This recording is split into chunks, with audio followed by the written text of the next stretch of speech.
নীল আইল্যান্ডের আগের পর্বে আপনাদের সঙ্গে ভাগ করে নিয়েছিলাম সানসেট আর হাওড়া ব্রিজের অভিজ্ঞতা। আর ওই পর্বেই আপনাদের কথা দিয়েছিলাম নীল আইল্যান্ডের একটা অথেন্টিক সি ফুডের রেস্তোরাঁর সন্ধান দেব। আর সাথে থাকবে সীতাপুর বিচের বিখ্যাত সানরাইজের অভিজ্ঞতা, সঙ্গে বোনাস হিসেবে থাকবে নটিকার জার্নি এক্সপিরিয়েন্স। তাহলে চলুন শহীদ দ্বীপের দ্বিতীয় পর্বটা শুরু করা যাক।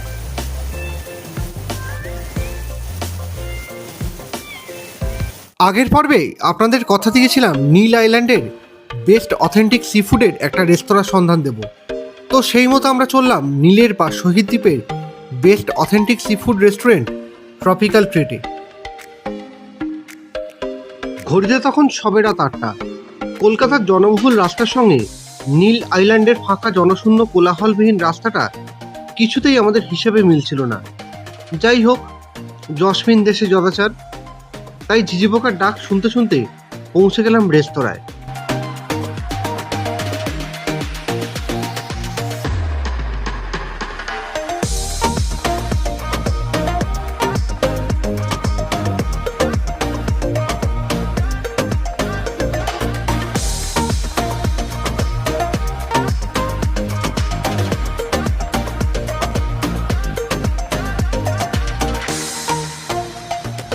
অথেন্টিক সি ফুডের একটা ভালো রেস্টুরেন্টের খোঁজ দেবো বলেছিলাম, তো সেটা কোথায় সেটা তো আপনাদেরকে বলেছি।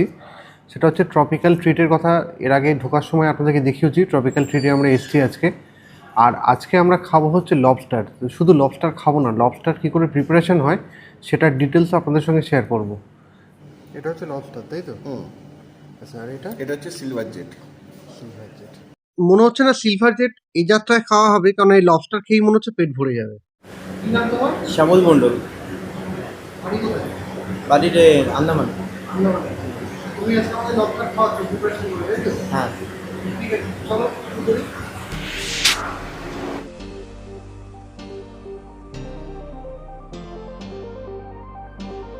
প্রথমেই যা বুঝলাম, লবস্টারের খোল ছাড়িয়ে মিট বার করাটা একটা শিল্পের পর্যায়ে পড়ে, আর আমাদের শেফ মিঠুন সেটা দক্ষ হাতেই সামলালো।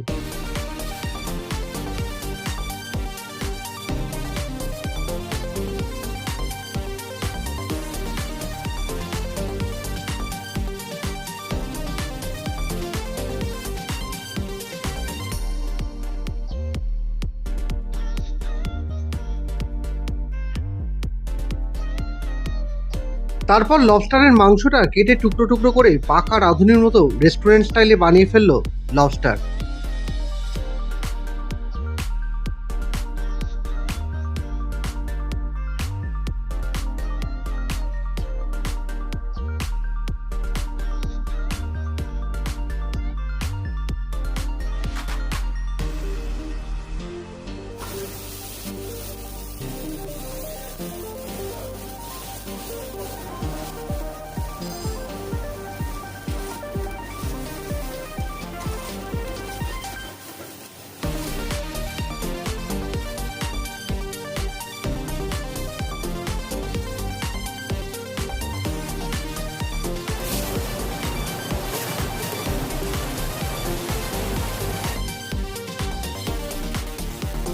তবে রান্নার সময় গন্ধতে খিদেটা যেন জন্ম নিয়ে উঠবে আপনার।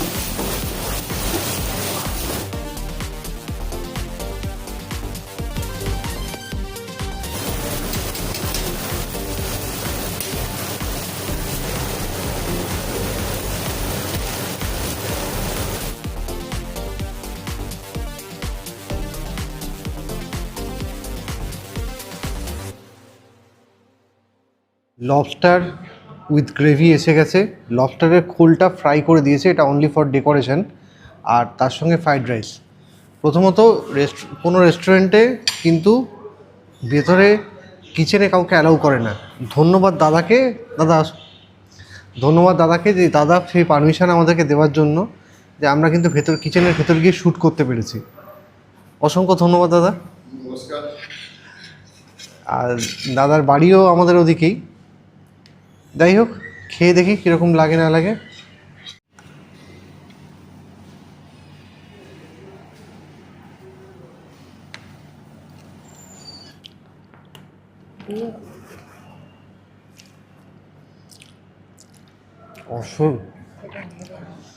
অপূর্ব খেতে,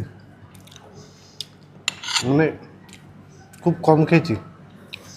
লবস্টার প্রিপারেশন এবং লবস্টারের টেস্ট দুটোই কিন্তু আউট অফ 5 5ই পাবে। আমরা তাহলে ডিনারটা করি, আপনাদের সঙ্গে দেখা হবে একেবারে কাল সকালে। Good morning. আজ 16ই নভেম্বর 2024, ঘড়িতে এখন সকাল 4:20, মানে ভোর 4:20। আমরা বেরোচ্ছি সানরাইজ দেখার উদ্দেশ্যে।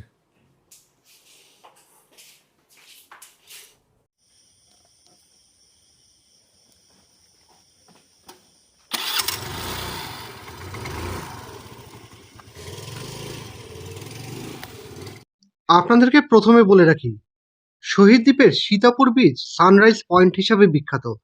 আমাদের হোটেল অস্কার থেকে সীতাপুর বিচের দূরত্ব 5.5 কিলোমিটার। স্কুটিতে পৌঁছতে সময় লাগলো 11 মিনিট।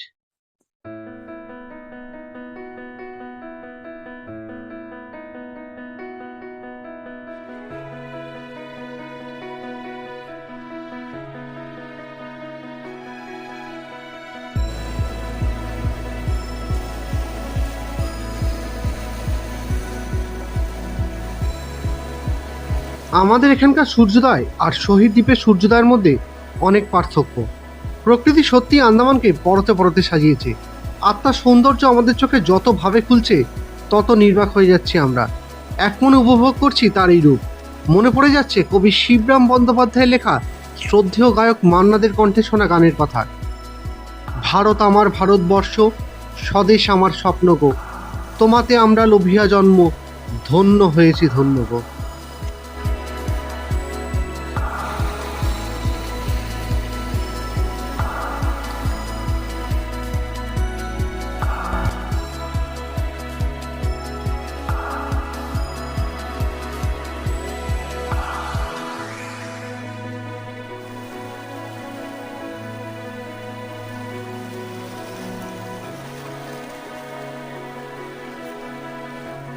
অবশেষে 45 মিনিটের যুদ্ধ শেষ।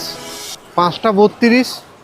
ভেবেছিলাম যে সূর্যোদয়টা খুব একটা ভালো দেখবো না, আকাশ পুরো মেঘে ঢাকা ছিল, কিন্তু রাখে হরি মারেকে আর মারে হরি রাখেকে, আজকে আমাদের কপালে সূর্যোদয় ছিল।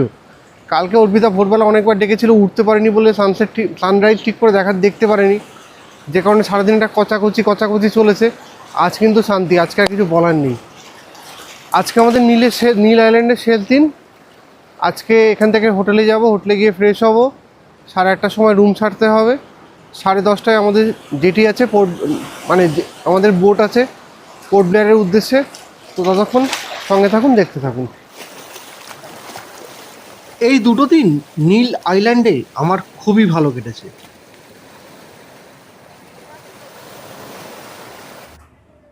এই মুহূর্তে আমরা আছি শহীদ দ্বীপে, আর আজকে আমরা এখান থেকে নীলযাত্রা পর্ব শেষ করে আমরা যাব পোর্ট ব্লেয়ারে। তো আমাদের নেক্সট এটা প্রোগ্রাম যেটা আমরা ভেবেছি সেটা হচ্ছে যে লিটল আন্দামান যাওয়ার, মানে পোর্ট ব্লেয়ার থেকে বা শ্রী বিজয়পুরম থেকে হাটবে যাওয়ার। তো সেই জন্য জাহাজের টিকিট কাটতে হবে। তো জাহাজের টিকিট কাটার জন্য আমরা গেছিলাম ডিএসএসের অফিসে, গিয়ে দেখলাম যে ইন্টারনেটের কানেকশানের অবস্থা খুব খারাপ। তো ওনারা বলছেন যখন নেট কানেকশান আসবে তারপর গিয়ে টিকিট পাবেন। তো ন্যাচারালি আমাদের নটিকায় এখন রিপোর্টিং টাইম হয়ে এসছে, যে কারণে পোর্ট ব্লেয়ার যাব। পোর্ট ব্লেয়ার গিয়ে আবার আমরা জাহাজের টিকিট কাটার ব্যবস্থা করব। তো কী পেলাম না পেলাম সবটাই আপনাদেরকে আপডেট দেবো। সামনে নটিকা শিপে আমাদের লাগেজ উঠছে।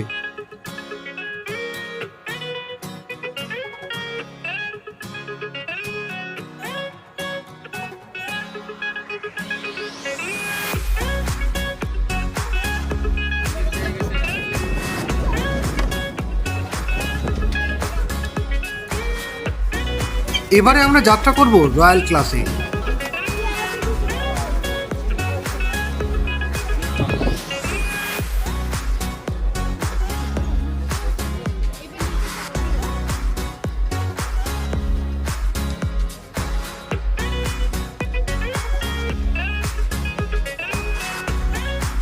নটিকাল লাক্সারি ক্লাসটা কেমন সেটা আপনাদেরকে এবারে দেখাই।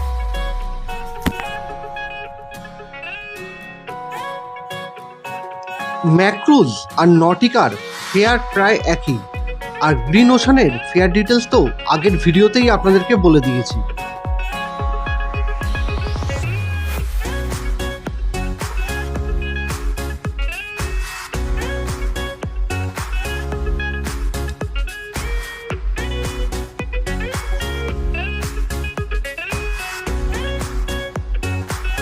নীল আইল্যান্ড থেকে পোর্ট ব্লেয়ারের দূরত্ব 20 নটিক্যাল মাইল বা 37 কিলোমিটার।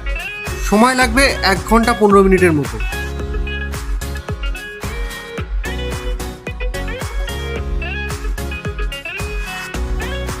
আপনারা যদি প্রাকৃতিক সৌন্দর্য উপভোগ করতে চান তাহলে রয়্যাল ক্লাসে বুক করবেন, আর যদি আপনাদের মোশন সিকনেস থাকে তাহলে আপনার জন্য আদর্শ লাক্সারি ক্লাস।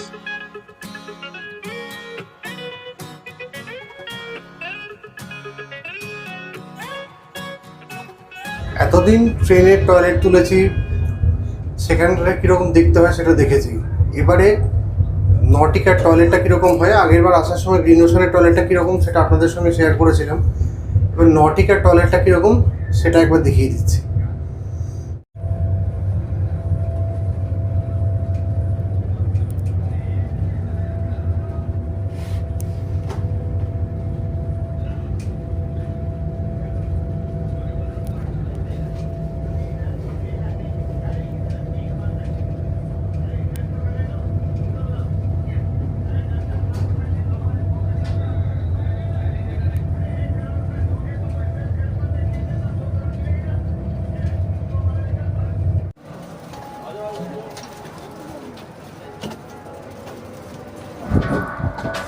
পৌঁছে গেলাম পোর্ট ব্লেয়ারে। নীল যাত্রা এখানেই শেষ, পরবর্তী পর্ব আসছে আবার নতুন গল্পের সঙ্গে। ততক্ষণ সঙ্গে থাকবেন, দেখতে থাক। পোর্ট ব্লেয়ারে নামার পর আমরা আনন্দ হোটেলে খেতে এসেছি। তো আনন্দ হোটেলে দুপুরে লাঞ্চে কী আছে সেটা একবার দেখিয়ে দিচ্ছি। ভাত, ডাল, একটা মিক্সড ভেজ টাইপের তরকারি, এটা কিসের তরকারি বুঝতে পারছি না, যাই হোক, চাটনি, পাঁপড় আর রসগোল্লা। আমরা খাই, খেয়ে বলছি কীরকম খেলাম না খেলাম।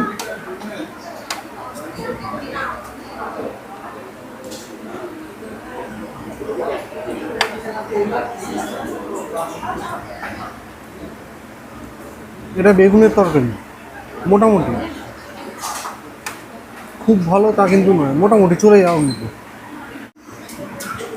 আজকে শনিবার, ভেজ খাবো বলে এখানে এসেছিলাম। তো যা খাবারের কোয়ালিটি আর যা টেস্ট, মানে আমি ওয়ার্থলেস কোয়ালিটির খাবার বলবো এই রেস্টুরেন্টের খাবারটি। মানে 5 দিন আন্দামানে আছি, সোম থেকে আজকে শনি, মানে 6 দিন, আজকে নেই 6 দিন, বাট এত খারাপ খাবার আমি আজ অব্দি পুরো আন্দামান ট্রিপে খাইনি। আমি কিন্তু আপনাদের কাউকেই এখানে আসার জন্য রেকমেন্ড ভবিষ্যতে আর কখনো করবো না, বা নিজেও কখনো আসবো না।